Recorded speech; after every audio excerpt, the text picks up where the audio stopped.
Après, ça dépend de ce qu'on appelle le débat. En tout cas, il est nécessaire de passer par le dialogue. Ensuite, il y a peut-être un peu une erreur quand on parle de débat. Il ne s'agit pas de mettre en conflit ou de faire des clashs entre des personnes, mais bien de pouvoir dérouler différents points de vue pour que les gens puissent construire leur propre opinion. Déjà, on voit si on parle tous de la même chose, s'il y a des différences de point de vue ou pas. Et ensuite, on essaye de faire dérouler une pensée, enfin deux pensées qui sont complètement contradictoires, mais l'une après l'autre. Et ensuite, on va essayer de faire émerger les différents points de désaccord entre les deux pensées, mais aussi les différents points d'accord.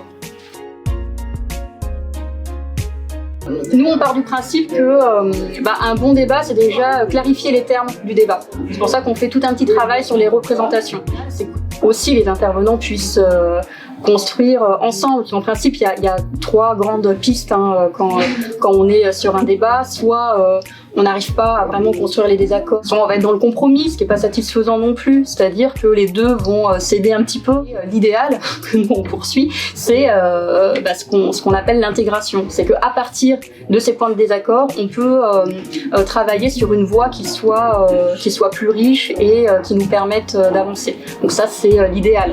Mais nous, notre principal point d'attention, c'est que les publics aient des éléments complémentaires pour pouvoir construire leur propre pensée et en discuter autour d'un verre dans un cadre convivial.